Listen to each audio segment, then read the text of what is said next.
Saya itu dulu pernah ada di mana buat makan, bukan makan besok gitu ya, makan nanti siang atau sore itu kepikiran tuh bisa nggak gitu, karena bapak saya kan tukang beca, kemudian qadarullah meninggal kan ya, nggak ada sama sekali income.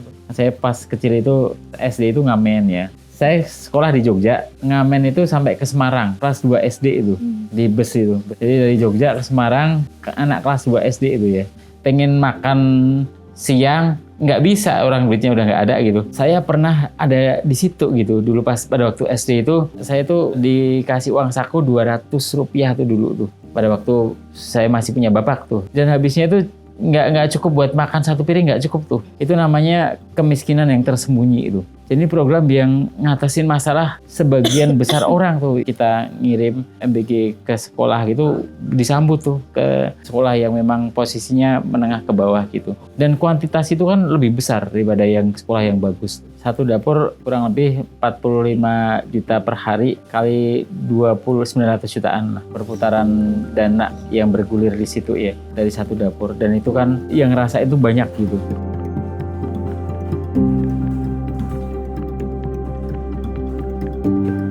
Ini tataran visi panjang ya. Orang itu ya di At-Tahrim ayat 6 tuh. Ya ayyuhalladzina amanu qu anfusakum wa ahlikum naro tuh. Jadi jagalah kita dan keluarga kita dari api neraka tuh. Itu visi kalau nggak dibarengi dengan karakter, jadinya nggak bermakna. Jadi jangan sampai yang teman-teman yang sudah masuk di dapur MBG tidak bisa proper tuh menjalankan rantai MBG ini gitu. Yang di ekosistem ini mindsetnya nggak boleh melenceng gitu. Yang punya dampak secara finansial di sini ya otomatis harus tersebar lagi tuh. Dulu kan saya memimpikan punya suami itu yang bisa benar-benar membimbing ya Mas. Nah ternyata pas mau ta'aruf itu saya baru tahu beliau itu mu'alaf. Nah itu selambah membuat saya jadi ragu. Mu'alaf saya. Takdirnya emang rahmat nih. Cuman mu'alaf. Keluarga saya non muslim semua dulu. Sekarang alhamdulillah muslim semua. Dan itu kelas 5 SD saya mu'alaf. SD setelah bapak saya meninggal tuh.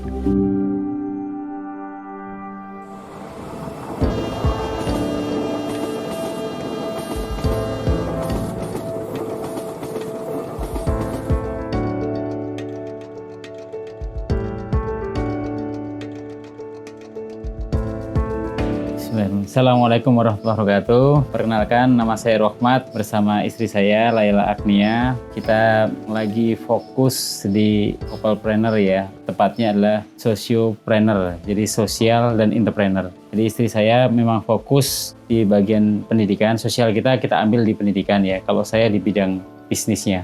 Kalau sekarang top priority kita adalah di property management. Itu adalah top priority bisnis kami ya. Property management itu apa? Sekarang lagi fokus ngebantu pemerintah di program MBG ya. Itu adalah top priority bisnis kami terkait dengan property management. Aset-aset kita yang idle kita utilize menjadi dapur-dapur MBG ya. Itu yang kita jalankan sekarang ya.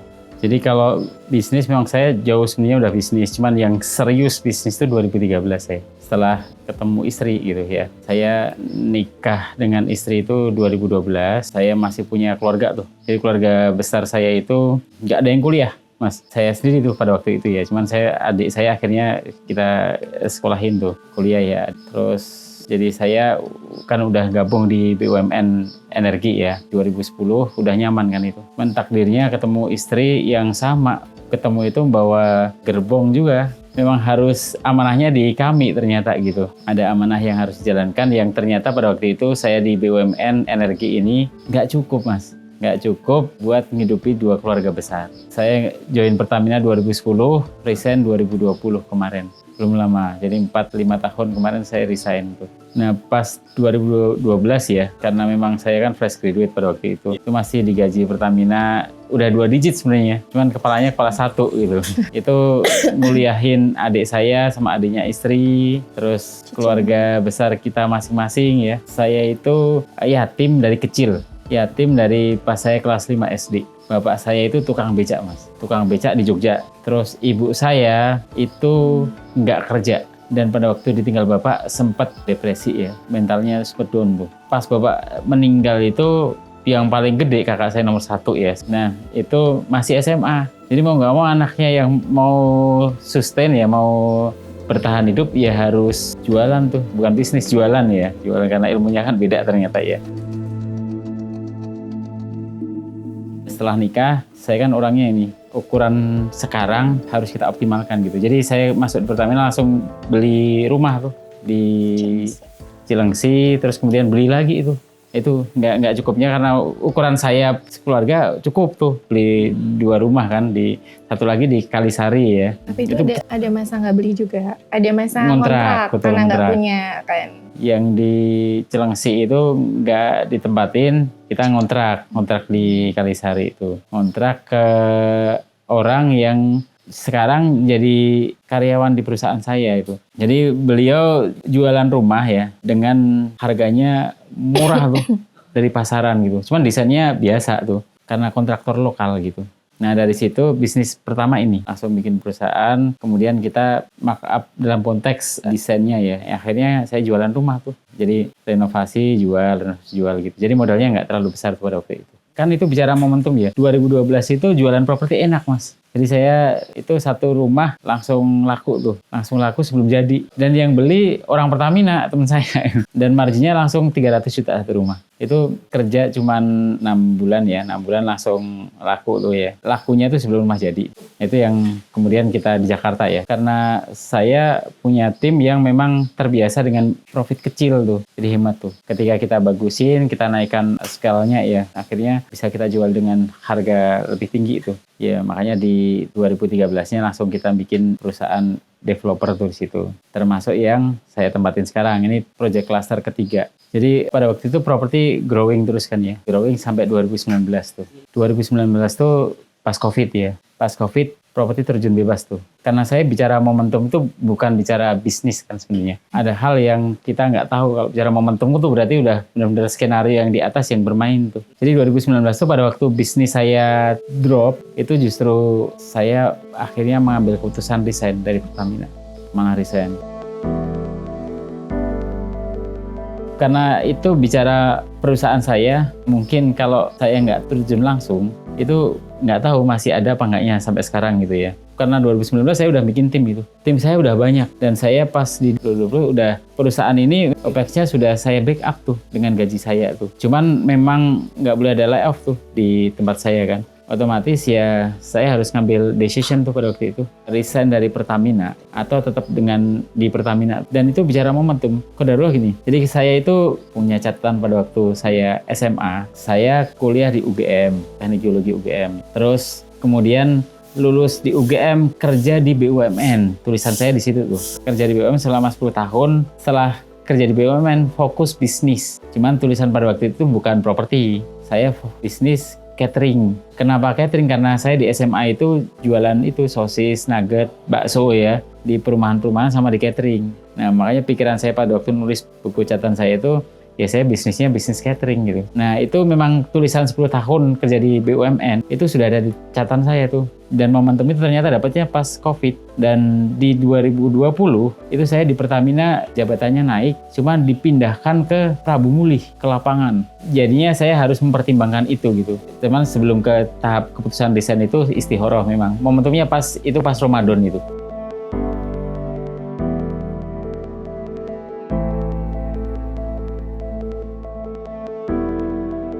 Saya istikharah selama 10 hari terakhir. Akhirnya keputusan saya pada waktu istikharah itu adalah resign. Nah setelah lebaran ya, saya ngajuin desain, ternyata dinego tuh. Jadi saya nggak jadi dipindahin ke Prabu Mulih, tetap boleh di Jakarta ya. Karena saya di Jakarta tuh posnya sudah asmen tuh waktu itu ya. Di umur segitu ya. Kalau bicara gaji, awalnya masuk segitu, pas tinggal angka depannya udah naik tuh, 2 digitnya masih ya. Belum sampai 3 digit, belum tuh. Dan tetap di Jakarta tuh sebenarnya. Cuman yang namanya sudah keputusan hasil istikharah, saya nggak bisa rubah tuh. Ya saya harus resign gitu. Nah ternyata hikmahnya di situ gitu.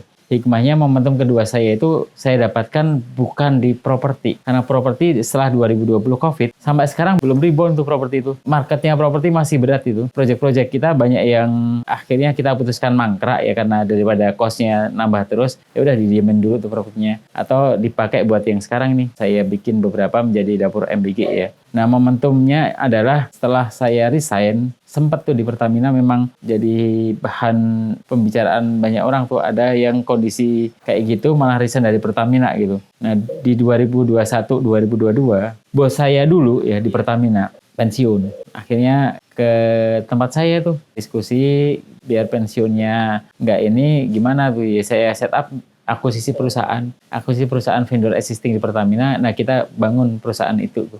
Dan sekarang perusahaan itu sudah jadi mitranya Pertamina, proyek-proyek Pertamina tuh. Kita yang handle tuh sekarang tuh. Karena isinya adalah para bosnya saya dulu tuh. Artinya secara kapasitas itu luar biasa. Yang udah di level jadi di bos di Pertamina kan udah bagus ya. Pas awal mau resign saya kayaknya yang agak berat ya. Karena biasanya udah settle kan ya Mas. Kalau perempuan kan biasanya mikirnya kerana situ ya. Ya udah settle nih, buat anak-anak udah aman gitu, buat keluarga udah aman. Tiba-tiba mutusin resign tuh sebenarnya agak berat di awal. Cuman berpikir lagi kan ya, bekerja beliau gitu ya. Jadi posisi kenyamanan beliau dalam bekerja itu satu hal yang penting. Jadi akhirnya ya udah coba ikhlaskan aja, meskipun kita sempat agak turunnya lumayan tuh ba'da Covid, sampai rumah tuh beralih jadi gudang, sempat pernah gitu, karena untuk mengisi ruang-ruang kosong dari dana yang sebenarnya sudah ada seharusnya gitu. Jadi sebelum bisnisnya maju tuh ya kan sempat turun. Sempat jualan ini beras. juga, jualan beras, terus paket sembako ya. nganterin sendiri tuh saya. Iya. Pas set up ini kan. Lebaran tuh maketin sembako sendirian, ngerjain bener-bener yang ngerjain sendiri gitu. Kadang minta bantuan sama saudara, yuk bantuin yuk gitu. Yeah. Ya, yang pertama kan setiap apa yang sudah ditakdirkan Allah pasti yang terbaik. Terus kan pilihan itu ada di suami saya nih. Tugas saya sebenarnya cuma mengikuti samina wa ta'na gitu. Jadi yakin, percaya karena emang beliau orangnya tanggung jawab kan. Ya udah gitu, nggak perlu takut dengan rizki yang nggak akan Allah kasih, karena dimanapun kita berada tuh pasti akan ada gitu rizkinya. Meskipun mungkin nanti di awalnya nggak sebanyak seperti yang sebelumnya gitu, tapi pasti Allah cukupkan. Burung aja yang terbang selalu dapat rizki dari Allah, masa kita enggak gitu. Jadi ya udah, akhirnya ya udah nggak apa-apa. Jadi keputusannya saya serahkan ke beliau. Kalau Abi ngambil keputusannya untuk resign, ya udah kami ikut aja gitu. Dan itu sih poinnya, keyakinan pada Allah aja. Awalnya pertimbangan beliau resign adalah tenang nih, nanti kan banyak waktunya nih bersama keluarga ya. Cuma ternyata yang kami alami adalah kebalikannya. Itu kan ya, beliau harus berpikir banyak hal untuk ke keluarga besar juga gitu. Jadi mencari ladang lain nih yang mana yang bisa digarap, dan itu butuh waktu gitu ya. Waktu yang justru lebih dibanding pekerjaan pada awalnya. Sampai anak-anak kami tuh sering komplain, Abi mendingan kerja di Pertamina aja deh, nggak usah kayak sekarang gitu. Karena ternyata waktunya jauh lebih banyak kesita. Tuh, meskipun ada poin plusnya ya, Mas, bisa masuk kerja sesukanya gitu ya, tapi pulangnya tuh jauh lebih larut. Terus Sabtu Minggu biasanya libur, ini malah jadi nggak libur gitu. Itu yang bikin anak-anak jadi agak berat di awal sih. Ada hikmah positif ya. Kalau dulu pas masih kerja kan terikat dengan jam 7 tuh. Sekarang memang terikat. Memang kita planning kan tuh jam 9 meetingannya. Karena jam 7 itu ya nggak bisa diganggu tuh nganter anak sekolah. Nah itu dengan sekarang istilahnya hadir di waktu yang pas itu bisa kita manage gitu. Cuman kalau yang lain ya, karena kalau masalah waktu ya, yang lain yang misalkan rapat dan sebagainya memang waktunya lebih menyita banyak tuh dibandingkan pada waktu dulu di Pertamina. Toh pas di Pertamina kan kalau bicara bisnis kan masih istilahnya buat setup di awal tuh. Kalau sekarang kan memang ranahnya harus besar gitu. Pas resign itu sudah kepala 3 pada waktu itu ya. Dan kalau di Pertamina tahu sendiri dulu kan bonusnya kan mantap tuh, Pak.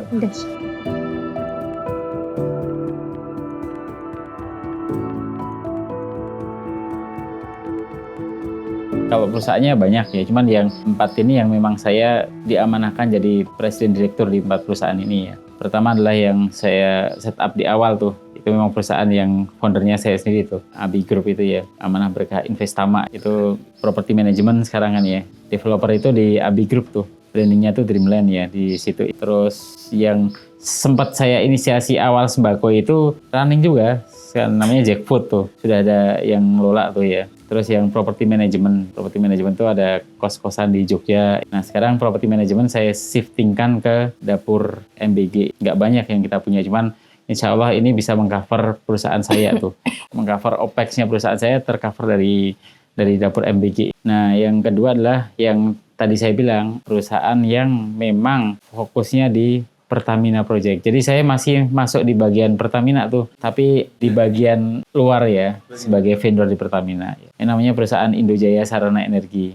Jadi fokusnya memang di oil and gas perusahaan ini. Manpower ya, terus kemudian studi-studi, IO di Pertamina, itu perusahaan ini tuh. Terus yang ketiga, perusahaan saya buat membesarkan UMKM itu harus punya pintu yang siap support dengan yang lain tuh. Nah itu saya bikin perusahaan, saya juga press di situ dengan partner-partner saya tuh. Itu Mahakarya Mitra Sinergi itu. Lebih ke support financing buat teman-teman UMKM di sini. Dan yang terakhir adalah perusahaan yang ini akan harus saya besarkan tuh. Ini adalah Anatolia Capital Abadi itu. Jadi hub kerjasama Indonesia dengan Turki. Nah, ini perusahaan yang saya amanahnya sebagai presiden direktur tuh di 4 perusahaan ini. Kalau sekarang karena saya sudah melihat potensi besar di proyek MBG, 3 perusahaan ini masing-masing support di proyek MBG, termasuk Anatolia ya. Anatolia next-nya ya, roadmap ke depannya memang jadi pertukaran teknologi sama investment Indonesia dengan Turki. Jadi memang ini yang disebut momentum sama hikmah, yang kadang saya ketawa sendiri Mas. Kalau lihat, kenapa dulu nulis catering gitu ya, catering. Kemarin MBG kan sebagian besar catering gitu. Takdirnya sekarang malah saya ke situ gitu. Nah, kalau itu lifestyle saya insya Allah yang kadang bikin orang bingung juga tuh. Saya ada mobil ya, kalau istri pakai mobil tuh beliau kan, karena memang lebih nyaman. Anak kita kan banyak, anaknya 5 gitu kan, kalau jemput sekolah biar langsung gitu. Saya nggak bisa jemput kan, jadi beliau bawa mobil. Nah, mobil yang saya sendiri seringnya di carport karena saya kemana-mana pakai motor kan, karena lifestyle saya nggak berubah tuh. Ketika punya dividen dan sebagainya, saya lari ke investment di F&B itu, ngambil franchise F&B itu. Ya, ada branding F&B yang cukup besar yang kita inilah. Yang sekarang cukup ini ya Dadar Bredar ya, Sego Tempong itu yang kita chip in di brand-brand itu ya.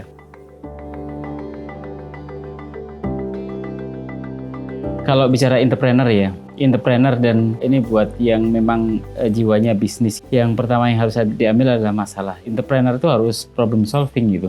Cuman masalahnya apa belum tentu itu berdampak ke bisnis kita. Tapi kalau ada masalah itu diselesaikan tuh. Ini saya jadikan problem yang harus dituntaskan sekarang adalah ya memang negara kita. Ya ini kan karena bicara momentum sama hikmah tadi ya. Saya masuk di bisnis dalam konteks yang program MBG ini ya. Program MBG ini memang saya ngelihatnya ini program ini luar biasa gitu. Luar biasanya adalah pertama kan kita ketemu tuh problem petani di hulu. Petani di hulu itu ketika panennya banyak, serapannya kurang, kan sering kita lihat video-video yang kemudian dibuang gitu ya. Nah, ini kan problem di hulu tuh. Terus problem di ujungnya hilirnya ya, sumber daya manusia kita gitu. Saya pernah ada di situ gitu. Dulu pas pada waktu SD itu, saya tuh dikasih uang saku Rp200 tuh dulu tuh. Pada waktu saya masih punya bapak tuh, Rp200 itu cuman habis sebelum masuk sekolah tuh. Dan habisnya itu nggak cukup buat makan satu piring, nggak cukup tuh duit yang uang saku saya itu. Apakah saya protes? Enggak kan? Itu namanya kemiskinan yang tersembunyi itu. Pengen makan siang nggak bisa, orang duitnya udah nggak ada gitu. Nah saya ngelihatnya program ini dibutuhkan banyak orang tuh. Jadi program yang ngatasin masalah sebagian besar orang tuh, yang mungkin orang-orang Jakarta sedikit yang situ ya. Tapi ternyata nggak juga. Pada waktu saya masuk di Jakarta banyak yang kita ngirim MBG ke sekolah gitu, disambut tuh ke sekolah yang memang posisinya menengah ke bawah gitu. Dan kuantitas itu kan lebih besar daripada yang sekolah yang bagus.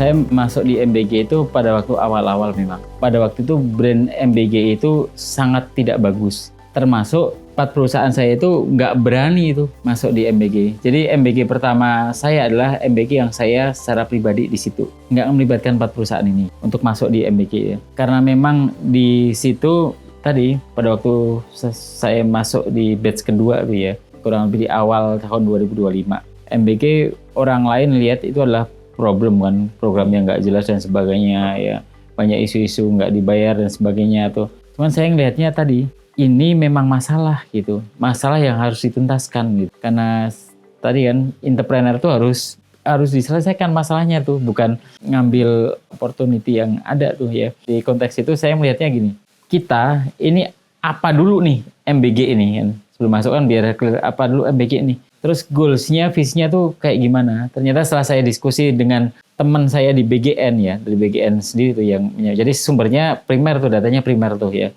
Itu memang ini program buat 2045 Indonesia Emas. Kok bisa gitu kan ininya? Karena ternyata setelah dirunut penerima manfaatnya kan mulai dari ibu hamil, paling dasar tuh ibu hamil kan. Berarti kan anak yang ada di kandungan itu sudah dapat asupan gizi itu. Ini berarti programnya jangka panjang gitu. Pemerintah sekarang ini nggak mikir di pemerintah sekarang, tapi jangka panjang. Bayangin ibu hamil ini kalau bicara buat kualitas orang berapa tahun ke depan gitu, baru kerasa kan dampak ini gitu ya. Terus kemudian ibu menyusui kan, lari ke balita, ini masuk ke B3 tuh. Terus kemudian anak PAUD dan TK sampai ke SMA kan, yang terima manfaat dari situ tuh. Artinya memang ini sisi yang luar biasa tuh. Goalsnya adalah memang peningkatan SDM. Dan kalau bicara negara, kualitas yang harus dijaga itu bukan SDA-nya atau apa, tapi SDM-nya, yang lolanya ini gitu. Karena ujung dari apapun ya tergantung yang lolanya kan ya. Kalau bicara bisnis, bisnis is human tuh. Bisnis itu adalah manusia tuh. Jadi SDM ini yang harus dikelola tuh. Kalau bicara negara kan berarti orang-orang ini yang kemudian nanti akan jadi the next leader Indonesia. Itu kan yang programnya jangka panjang tuh. Nah terus kemudian rantainya kan kita buka tuh di situ. Rantainya coba saya bedah tuh. Ternyata ketemu tuh. Ini bisa hilirnya solving problem juga kan, problem di hulu ya. Problem di hulu bisa teratasi dengan program ini gitu. Dampaknya ya. Terus kemudian problem di midstream ya, problem di rantai distribusi itu, kendaraan-kendaraan yang bisa teroptimalkan di program ini gitu ya. Terus kemudian problem investment, banyak properti yang sedang nggak bagus sekarang, saya kan ngalamin tuh, kondisi properti nggak bagus, ini bisa teratasi tuh dengan program ini, dengan menaikkan value properti itu jadi sebuah tempat yang hidupnya luar biasa tuh di situ ya. Dan yang paling luar biasa yang mungkin orang-orang nggak lihat, kan satu dapur 47 orang relawan tergerak plus 3 dari BGN ya, yang kepala SPPG, ahli gizi sama accounting itu. Jadi 47 orang ini memang orang yang mungkin sebelum masuk ke MBG adalah ke dapur MBG, dia nggak ada kerjaan, nongkrong-nongkrong di jalan. Ini digerakkan kan dengan program ini tuh. Dapur MBG kan hidup 24 jam itu, 3 shift tuh. Ini kan berarti mentalitas orang existing aja mentalitasnya dibangun tuh, kerja di situ ya, nyuci ompreng sampai 3.000 ompreng, terus kemudian ibu-ibu nyaca-nyaca dan sebagainya tuh. Ini kan pergerakan mentalitas kebangun di sisi midstream ya. Terus di hilirnya penerima manfaatnya jelas tuh, siswa-siswa jauh lebih membutuhkan program ini dibandingkan dengan yang memang sudah aman dari sisi ekonominya mereka tuh gitu. Pertama adalah kalau tadi definisi entrepreneur ya. Entrepreneur kan memang problem solving ya. Konteksnya adalah rantai masalah ini yang ternyata diatasi dari bisnis ini gitu ya. Terus apa dampak ke bisnis? Kalau saya memang ngikutin pemerintah ya. Misalkan kan satu yayasan itu 10 maksimal dapur di satu provinsi atau 5 kalau yayasannya itu lintas provinsi gitu. Saya melihatnya dari yang sekarang saya alami. MBG ini saya bikin yayasan pendidikan yang istri itu di tahun ini ya, Januari itu, memang fokusnya di sekolah. Dan itu memang planningnya memang cost center, akan kita support dari bisnis perusahaan saya, karena sebelum ke MBG kan perusahaan di Pertamina sudah running ya, terus kemudian yang lain ya bisnis penunjang yang IO dan sebagainya kan udah, alhamdulillah omset tahun lalu sudah ada di angka 3 digit tuh di perusahaan saya ya, 3 digit M ya. Itu cukup inilah ya buat siap cost center terhadap bisnis pendidikan kita gitu ya. Tapi ternyata dengan bikin yayasan yang kita masukkan ke dapur MBG, sekolah kita yang dihandle sama istri dan guru-gurunya istri ya di situ, ternyata solving operasional sekolah selesai dan bahkan gratisin anak-anak yatim ya, terus duafa. Dan sekarang kita lagi ke tahap mau ngasih beasiswa ke anak-anak yang di PTN perguruan tinggi negeri yang memang layak dapat beasiswa. Dari profit MBG yang kemudian kita larikan ke sana tuh? Apakah ke bisnis kita tumbuhnya luar biasa? Saya nggak mengarah ke sana tuh kalau di bisnis, karena dengan dapur MBG sudah cukup buat nge-backup operating cost-nya perusahaan-perusahaan saya tuh, makanya langsung 4 perusahaan ini semuanya ikut di dapur MBG ya, dalam konteks udah fokusnya di masing-masing bisnis gitu. Tapi minimal OPEX-nya sudah ke-handle. Nah, kelebihannya ya memang ke yayasan. Dapur MBG ini kan settingannya memang Integrated Islamic Social Commercial Finance. Jadi memang harus di backup ke sosialnya itu. Sosial dan komersial itu harus inland. Qadarullah di kita ketemu memang.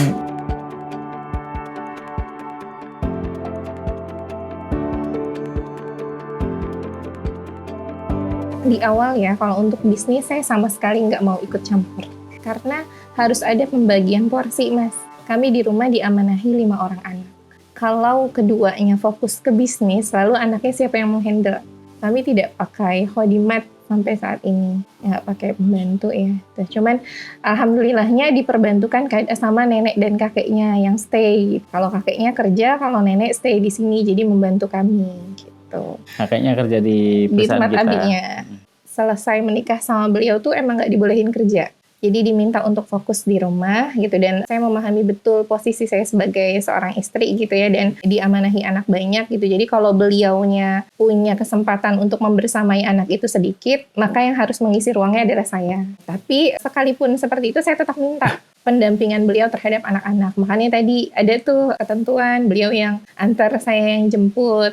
Pernah ditawarin kenapa nggak pakai penjemput aja gitu. Kalau buat saya pribadi dan beliau gitu ya, sayang banget Mas. Jadi masa-masa pulang anak itu adalah masa-masanya mereka melepas semua rasa. Jadi mesti kalau habis pulang sekolah, mereka cerita tuh dari A sampai Z kejadian yang terjadi di sekolah. Jadi saya rasa momen ini yang nggak bisa saya dapat kalau saya harus kerja, kalau saya harus ngurusin bisnis. Di awal tahun kemarin pas beliau minta saya untuk ikut turun lagi, karena saya juga punya impian dulu juga untuk bisa membangun sekolah sendiri, yang kalau saya lihat tuh agak miris sekarang kan, sekolah yang bagus dari segi keislamannya, bagus dari segi pendidikan adabnya, dan juga akademiknya itu nggak banyak. Ada beberapa, tapi susah dijangkau sama banyak orang. Bahkan gurunya sendiri terkadang nggak bisa tuh menikmati fasilitas yang tempat dia mengajar. Kan banyak yang sekolah-sekolah bagus, IT bagus gitu ya, tapi ternyata anak gurunya nggak difasilitasi. Karena mahal banget kan kalau IT itu. Karena pengalaman saya juga jadi guru dengan penghasilan yang nggak banyak gitu ya. Jadi saya punya keinginan itu, pengen punya sekolah yang dia bisa gratis buat yatim dan juga gratis buat anak-anak guru,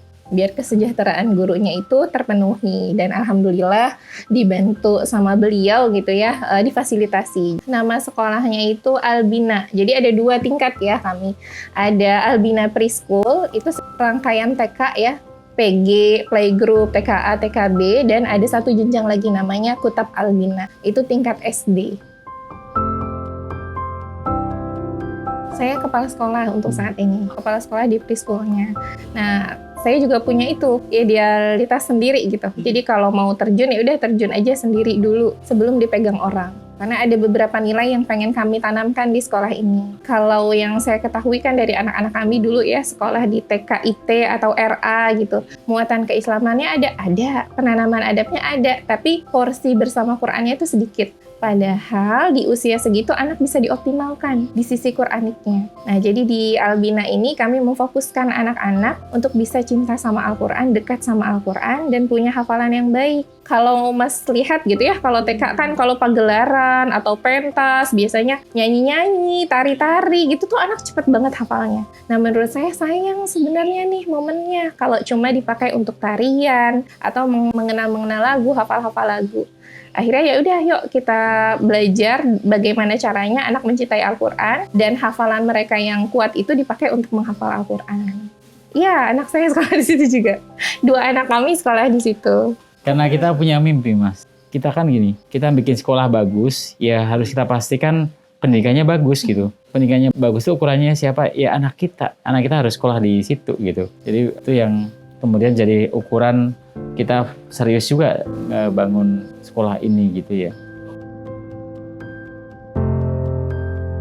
Jadi untuk yang anggaran dari BGN ya, itu menurut saya sudah dengan kajian yang luar biasa sama BGN ya. Karena ini kan program yang sudah di set up-nya tuh jauh-jauh hari ya. Terus kemudian sekarang kan terus dicari titik temu yang notabene problem yang muncul dengan program ini bisa teratasi gitu ya. Kalau di BGN sekarang itu anggarannya berbeda-beda di beberapa daerah. Jadi ada istilahnya di Juknis terbaru itu keluar kemarin November ya. Itu di beberapa daerah nggak diplot di tadi 10.000 HPP ya, nggak di situ tuh. Jadi ada penyesuaian harga di konteks itu karena memang mengakomodir daerah-daerah yang tadi disampaikan tuh, beberapa daerah memang agak susah dengan angka itu gitu ya. Contoh di Papua ya misalkan dan sebagainya, dan itu sudah diakomodir dengan Juknis kita. Karena visinya ini, program ini memang bukan pure bisnis, enggak gitu. Karena memang tadi kan sosial dan komersial tuh. Dan dalam konteks bisnis yang harus menerima manfaat siapa? Koperasi kan program ini gitu. Jadi itu yang otomatis jadi subjek visi besarnya anak-anak kita dapat asupan gizi yang bagus ya, bukan yang enak ya, tapi yang bagus tuh di 2045 tuh. Nah, di konteks itu tataran teknisnya, misinya kan harus dikelirkan tuh. Yang nerima pun yayasan, misalkan yayasan pun juga harus menyiapkan diri itu. Menyiapkan diri dengan dapurnya harus bagus gitu. Dapurnya harus sesuai dengan spek BGN tuh di situ tuh.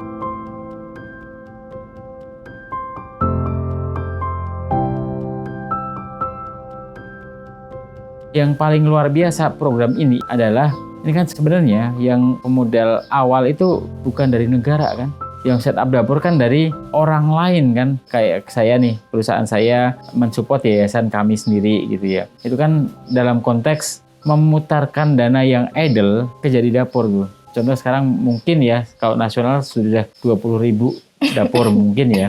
Itu ekuivalennya kalau satu dapur 1 M aja ya. Itu kan berarti udah 20 T tuh. 20 T pemerintah dapat dana dari masyarakatnya yang sebenarnya itu cuma nyimpen di bank aja kan, diputerin tuh buat membiayain program pemerintah. Sama aja dengan pemerintah dapat support modal dari rakyat kan, dari masyarakat 20 T itu. Buat siapa ya? Buat rakyat-rakyatnya kan, buat anak-anak kita itu. Cuman perputaran yang situ yang luar biasa tuh. Hilirnya bergerak, midstreamnya bergerak, hulunya juga bergerak akan di situ tuh gitu. Itu yang ngebikin value dari program ini tuh, ini harus dikawal. Kita harus jadi bagian dari program ini gitu. Karena ini mulia visinya tuh gitu.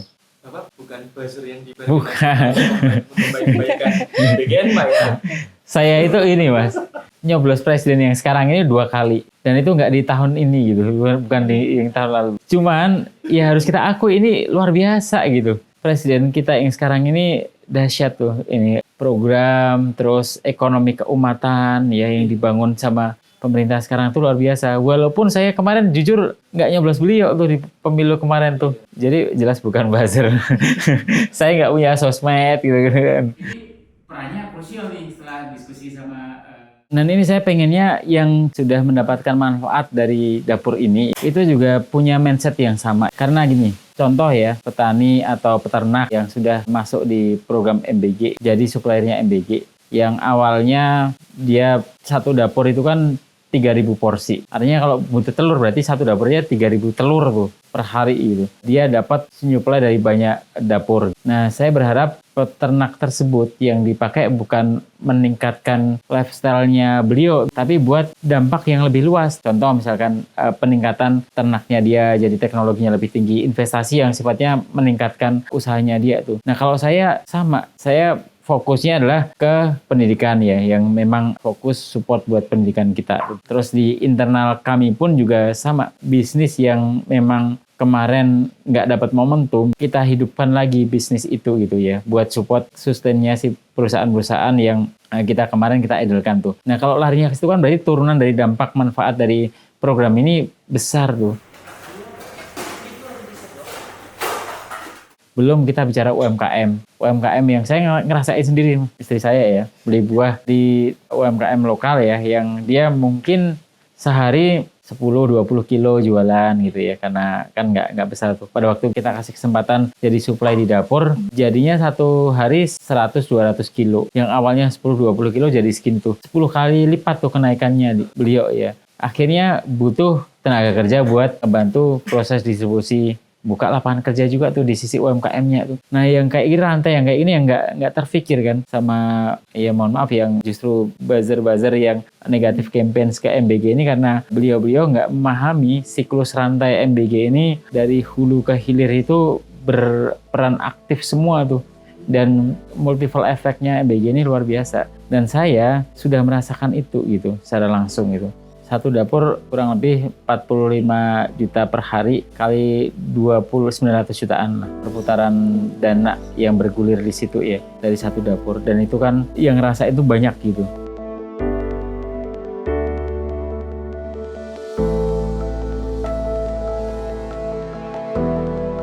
Dan itu momentum teman-teman UMKM gitu. Momentum teman-teman UMKM sekarang buat memantaskan diri di level yang lebih tinggi. Itu di sini gitu. Karena kan kalau bicara bisnis, marketnya ini sudah ada gitu. Marketnya sudah negara berikan tuh anak-anak sekolah tuh ya. Terus kemudian anggarannya sudah ada tuh. Tinggal yang diamanahkan masuk di circle ini ya harusnya tahu diri gitu. Harus meningkatkan kapasitasnya dia tuh. Supplier-suppliernya tuh. Ya karena kan resiko MBG kan ada di supplier juga tuh. Bahan bakunya misalkan jelek ya nanti outputnya ke makanan jadi jelek tuh. Nah supplier-supplier ini harus dipantaskan tuh. Bisa nyuplai dengan produk yang bagus. Karena momentumnya ini momentum UMKM. Momentum pemerintah sekarang tuh momentum UMKM buat bangkit. Kalau sebelum-sebelumnya pernah ditawari beliau, tapi orientasinya lebih ke bisnis ya. Bisnis di pendidikan. Kalau saya secara pribadi saya nggak setuju pendidikan itu dijadikan satu bisnis. Kayaknya kurang mulia aja gitu ya. Ilmu kan sesuatu yang punya derajat yang tinggi di sisi Allah gitu. Jadi nggak kayaknya kalau untuk diuangkan gitu kayak kurang pas kalau menurut saya gitu. Jadi akhirnya pasti tawarkan udah nggak usah mikirin yang macam-macam gitu. Insya Allah untuk pendanaan yang kurang nanti bisa disupport dan lain sebagainya. Bismillah jalan. Kalau saya itu dulu pernah ada di mana buat makan, bukan makan besok tuh ya, makan nanti siang atau sore itu kepikiran tuh bisa nggak gitu. Karena bapak saya kan tukang beca, kemudian qadarullah meninggal kan ya di situ, nggak ada sama sekali income. Saya pas kecil itu SD itu ngamen ya, terus naik kelas tuh ya, naik kelas jualan koran tuh. Saya sekolah di Jogja, ngamen itu sampai ke Semarang, kelas 2 SD itu, di bus itu. Jadi dari Jogja ke Semarang, ke anak kelas 2 SD itu ya. Saya sekarang mikir, kok ngeri gitu dulu dunia saya pas kecil gitu. Jadi sudah pernah merasakan sama sekali nggak ada duit kan di situ gitu. Jadi ketika dikasih lebih ya harusnya ini bisa terdeliver ke yang lain gitu. Itu terkait dengan definisi kebermanfaatan kan ya. Jadi memang aspek yang ketika kita dikasih lebih itu harus kita larikan tuh. Karena uang itu kan objek, tapi kan yang harus kita pikirkan adalah cash flow-nya gitu. Kalau cash itu harus flow tuh, jadi harus ngalir tuh. Jadi memang ya larinya ya, kalau yang di saya, pertama adalah memang buat sosial, ya. Yang kedua ya buat investasi tuh. Saya menyikapin uang itu harus ke sana tuh. Kalau buat sosial jelas, manfaatnya kan langsung. Kalau buat investasi kan ngebangun manfaat yang lebih besar tuh, yang bisa jadi ini akan nambah value-nya, manfaatnya kan lebih banyak lagi tuh di situ. Kalau saya memang sifatnya saya itu seneng jadi mutiara di dalam samudra tuh. Jadi nggak perlu nampak loh mas.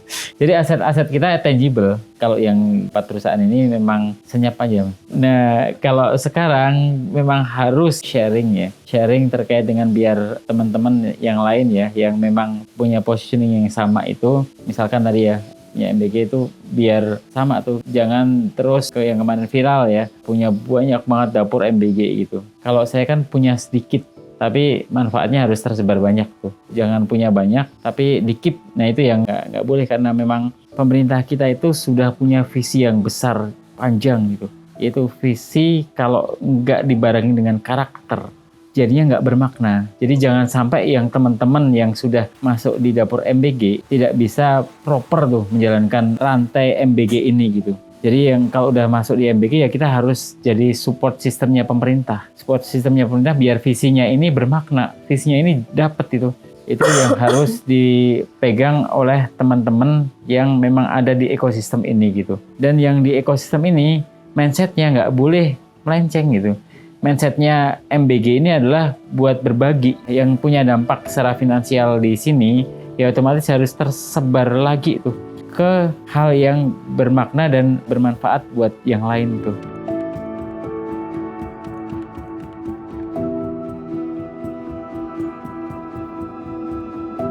Saya waktu itu pas masih skripsi. Belum lulus nih. Belum lulus, lagi skripsi, terus udah tidak memikirkan nikah. Kalau beliau kan di usia 25, kalau saya dulu planning nikah tuh di usia 19 tahun. Jadi pengennya menemani anak-anak tuh pas masih fresh ibunya gitu. Jadi punya target ke sana. Karena di usia 19 itu nggak pernah boleh sama ayah gitu ya, sama bapak tuh nggak pernah boleh. Udah beberapa kali datang tapi ditolak terus. Saya udah letih gitu, udahlah nggak mau pikirin masalah nikah dulu. Yang penting skripsian selesai, terus ngajar, kerja, dan lain sebagainya. Jadi lagi fokus-fokusnya banget datang CV-nya beliau gitu. Saya saat bertemu dengan beliau tuh belum tahu namanya, cuma taunya punya kesamaan nih. Saya dulu pernah ikut Olimpiade Astronomi, terus ternyata beliau juga menjelaskan itu kayaknya ke perantaranya. Kalau beliau tapi versi jurinya ya, jadi jurinya Olimpiade Astronomi. Nah, karena guru ngaji saya saat itu ngelihatnya kayaknya nih ada kesamaan gitu. Terus pas beliau datang sebenarnya saya tidak tertarik. Mohon maaf ya.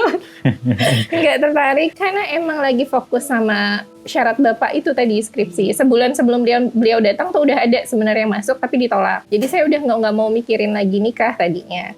Cuman guru ngaji saya ini bilang, ini orangnya baik nih kayaknya. Belum dia mencari dengan cara ta'aruf aja, ini satu hal yang sudah baik. Cuman kayaknya belum rutin ngaji, belum kenal Islam lebih dalam gitu ya. Saat itu kayaknya.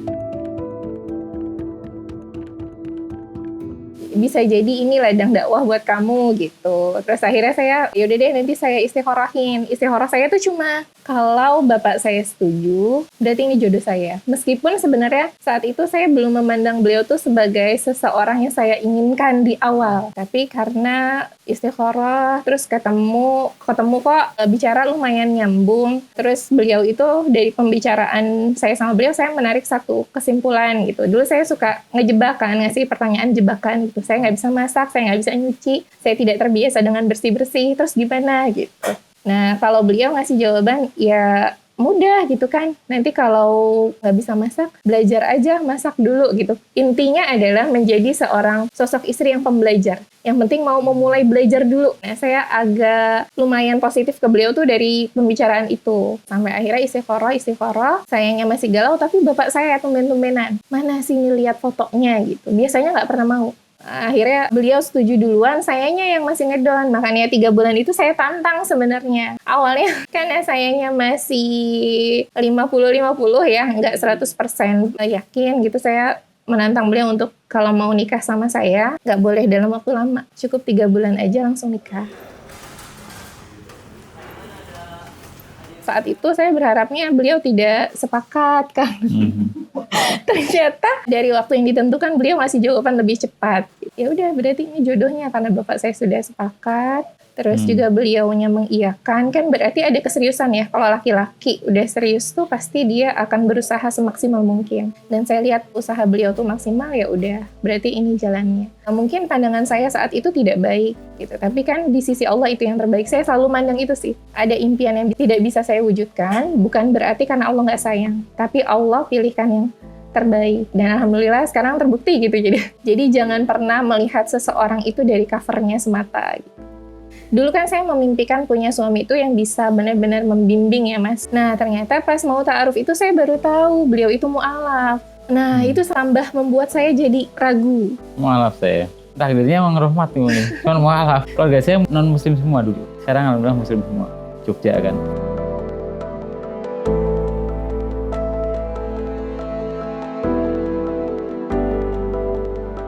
Jadi di Jogja itu saya tinggal itu di pinggiran kali Winongo. Jogja itu ada 3 kali. Kali Code, Kali Winongo, sama Kali Gajah Wong. 3 kali ini adalah tempat misionaris. Memang mereka menyebarkan agama dengan bagus banget. Ngajarin pendidikan dan sebagainya lah ya. Makanya di situ benar-benar harmonis. Harmonisnya memang non-muslim. Saya kecil non-muslim. Ada kebaktian dan sebagainya itu di pinggir kali itu. Sampai titik di mana terus itu bapak saya kan nggak ada ya. Dulu saya pas SD memang karena seneng belajar gitu. selalu itu ikut olimpiade agama Katolik, perwakilan sekolah gitu kan ya. Ada tuh lomba, bukan olimpiade, lomba-lomba itu. Saya belajar, guru saya nggak bisa jawab gitu. Guru saya tuh nggak bisa jawab apa yang ada di Alkitab pada waktu itu gitu ya. Akhirnya saya temu titik, wah ini saya harus nyari referensi lain gitu. SD setelah bapak saya meninggal tuh. Dan itu kelas 5 SD saya mualaf. Mualaf baru berapa lama udah bisa baca Quran menurut saya pada waktu itu gitu. Ternyata menurut istri pas setelah nikah banyak yang nggak benernya gitu. Tajwidnya belum dan sebagainya lah. Ya di situ tuh. Terus saya sempat setelah meninggal kan nggak ada yang nge-backup kan ekonominya gitu. Saya sempat ditaruh di panti asuhan dulu tuh. Daerah Bantul. Itu jaraknya sama Jogja itu ada 20 kiloan tuh, berdua tuh taruh di panti asuhan karena yang paling kecil kan panti asuhan. Saya udah muslim tuh, saya udah pindah ke Islam ya pada gitu. Saya nego tuh, saya mau di sini, cuman saya tetap Islam gitu di panti asuhan Kristen tuh. Saya negonya itu kalau nggak boleh ya nggak ke sana tuh, gitu. Pindahin ke panti asuhan kan. Boleh tetap Islam, cuman tiap pagi harus goyang babi tuh. Terus makanannya babi, wah ini mah boleh Islam tapi tetap kayak gini ya. Sekolahnya memang sekolah di Kanisius pada waktu itu ya, cuman kan nggak ada masalah sekolah ya. Saya yang bisa ngikutin, cuman kalau yang kondisi itu akhirnya saya jalan tuh mas, saya minggat. Itu ketat banget, saya keluar tuh. Dari kecil memang udah nekat itu. Ada dua ya yang perlu kita jaga tuh ya. Quran dan sunnah ya. Kalau di sunnahnya dulu nih, kan kita memang diharuskan khairunas anfa'um linnas. Cuman dengan apa? Ya dengan kekuatan niat yang bagus. Dengan kekuatan niat yang bagus, biar kita bisa ngasih manfaat yang luas tuh di konteks itu ya. Niatnya apa? Innamal a'malu binniyat kan. Wa innamal likulli imri'in ma nawa aja. Jadi ketika niatnya kita memang pemerintah kita berbagi sosial nih ya, kita harus ke sana tuh, arah pertama tuh yang harus dibangun tuh. Yang kedua kalau di Quran ya, ini tataran visi panjang ya. Orang itu ya di At-Tahrim ayat 6 tuh. Ya ayyuhalladzina amanu qu anfusakum wa ahlikum naro tuh. Jadi jagalah kita dan keluarga kita dari api neraka tuh. Nah, konteks visi yang panjang itu yang harusnya juga bisa diimplementasikan ke tataran kehidupan kita masing-masing itu. Itu mungkin ya saran saya buat teman-teman yang memang sudah masuk di ekosistem ini, dan yang di luar ekosistem ini jangan mendistrap visi bagus ini dengan campaign yang negatif tuh gitu. Ya basicnya sama ya mas, di At-Tahrim ayat 6 tadi ya. Dan yang Allah tekankan di situ kan jaganya siapa dulu? Diri kita sendiri dulu, terus keluarga kita, baru bermanfaat buat orang banyak. Jadi saya kalau ke beliau selalu wanti-wanti gitu. Boleh bermanfaat buat orang lain, tapi jangan lupakan dulu nih keluarganya udah harus terselamatkan dulu gitu intinya. Jadi ngasih manfaat ke orang lain banyak, oke, jangan sampai tapi punya anak-anaknya nggak punya nilai gitu. Jadi sebisa mungkin harus punya sisi yang seimbang. Pendidikan anaknya oke, tapi bisnisnya juga berjalan dengan syarat untuk kebermanfaatan umat gitu. Jadi jangan buat pribadi aja, tapi juga bisa bermanfaat buat banyak orang. Ya, saya Rohmat ya, bersama istri saya Laila Agnia dari Kalisari. Terima kasih. Assalamualaikum warahmatullahi wabarakatuh.